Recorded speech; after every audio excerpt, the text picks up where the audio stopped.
Hello friends, welcome to Vivid Chemi YouTube channel. This is Vidyashri. In this video, I'll be discussing the remaining concepts of Chapter 10, Class 9, Gravitation. If you have not watched Part 1 video of Gravitation chapter, you can watch it by clicking on the I button appearing on the screen. Now, I shall discuss what is mass and weight.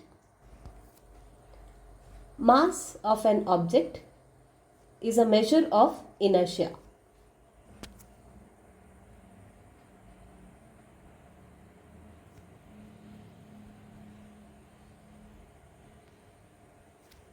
And mass is represented by small letter English alphabet M, and mass remains constant. It do not change from place to place. Mass of an object always remains constant. It do not change from place to place.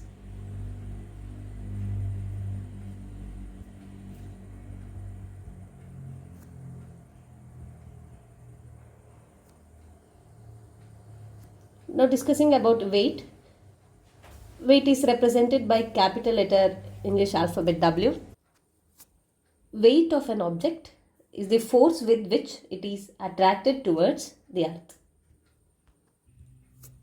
So weight is also a force with which the object is attracted towards earth, and the expression for weight of an object is given as m into g. Weight of an object is product of its mass multiplied by acceleration due to gravity. So here m is mass of the object and g is acceleration due to gravity.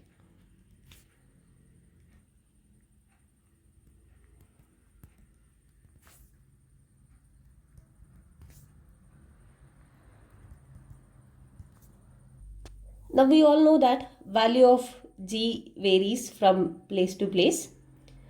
So this means that weight of object will also changes as the value of g changes.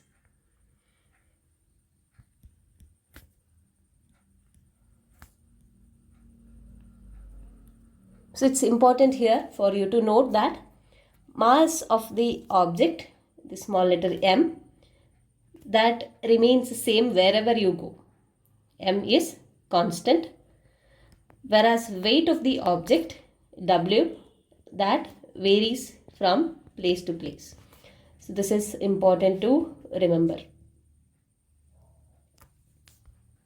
And the next point you need to remember is weight of an object on moon. It is represented by Wm is 1/6 the weight of the object on earth.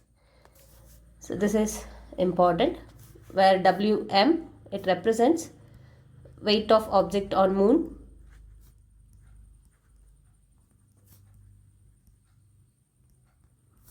We represents weight of the object on earth.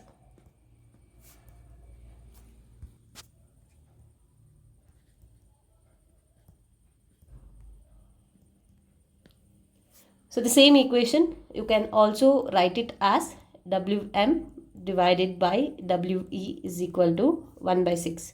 So both represents the same equation.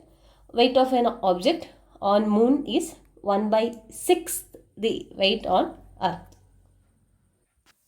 The next concept is thrust and pressure. So thrust is a force that is acting in perpendicular direction on the object. So thrust is the force acting in perpendicular direction.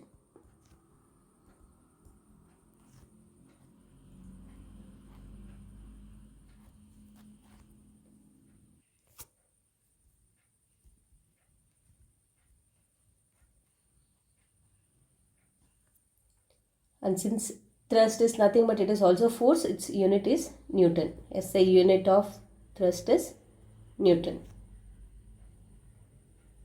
It is represented by capital letter N.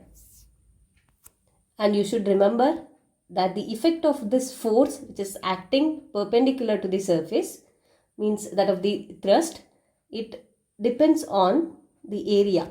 Effect of thrust depends on the area of contact.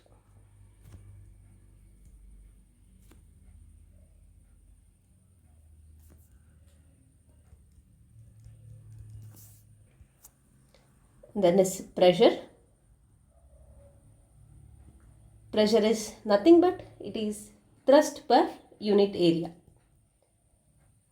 Thrust per unit area, we call it as pressure. And the formula for pressure, it is written as thrust divided by area. Pressure is thrust upon area.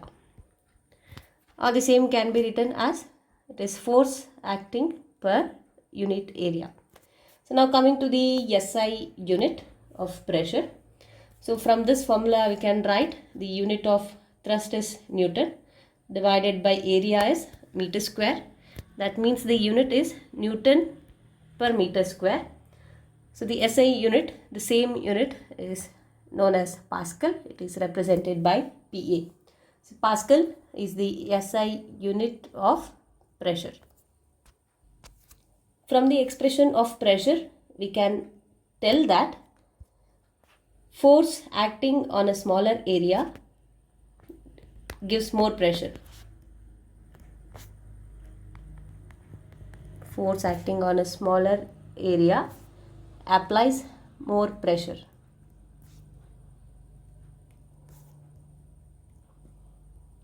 Than the force acting on larger area. So this is important to remember.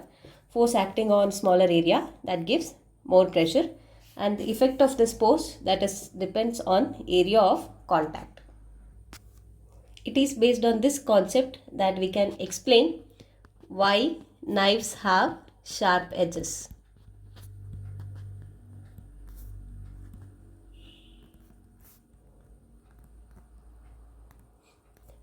Whenever we cut any object using knives, the force which we apply on the knife, that is spread over the smaller area. That's why more pressure is exerted, and that helps in easy cutting of the objects. The next concept that you need to remember is about the pressure in case of fluids. So fluids means liquids as well as gases. Now they also exhibit pressure. Okay, so here the term buoyant force or upthrust is important. So it is nothing but the upward force that is exerted by a fluid on an object.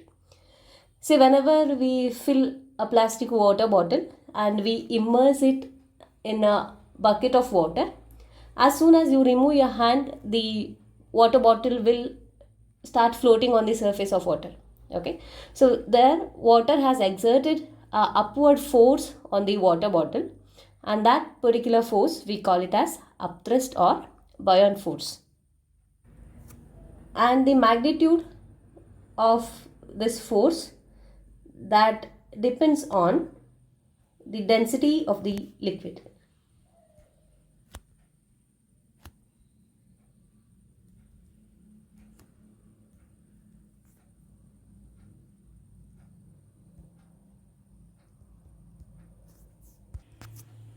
This means that whenever the density of object is less than the density of fluid,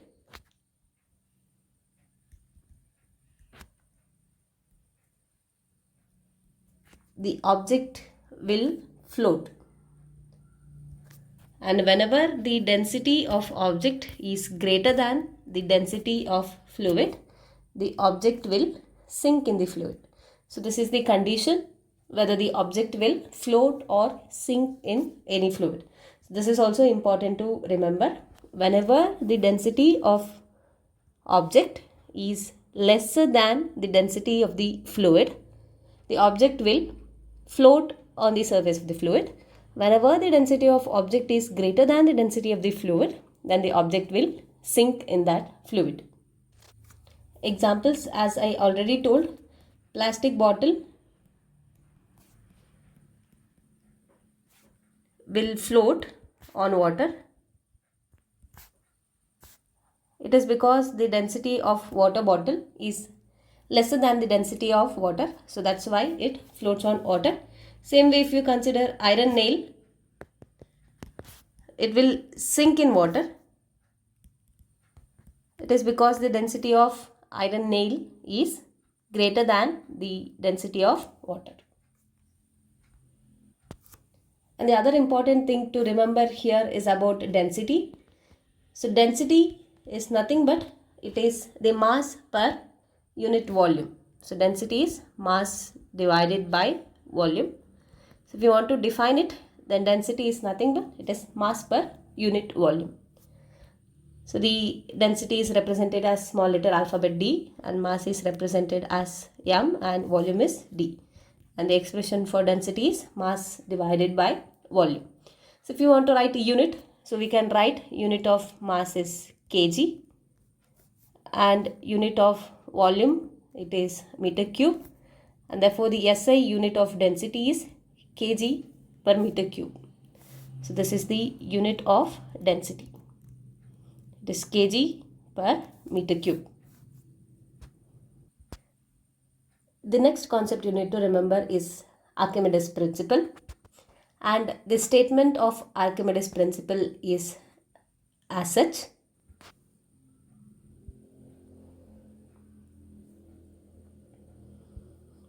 The next thing you need to remember is the Archimedes principle, and the statement of Archimedes principle is: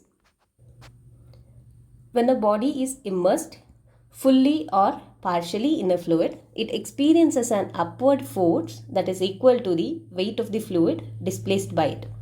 So this means that whenever a body is immersed in a fluid, how much ever the weight of the fluid is displaced, the same amount of force that is acting in the upward direction. Means by using this principle, we can find out what is the upward force that is acting on the object by a fluid. So how much ever fluid is displaced, that gives the magnitude of upward force that is acting on the object. It is using Archimedes principle that we can explain why an iron rod sinks in water, whereas a ship which is built up of iron that floats on water. So this is because the ship is designed in such a way that the weight of water that is displaced by the ship is equal to the weight of the ship. So that's why the ship floats on water, whereas the iron rod that sinks. Next is relative density. So relative density is nothing but it is the ratio of density of the substance to the density of water.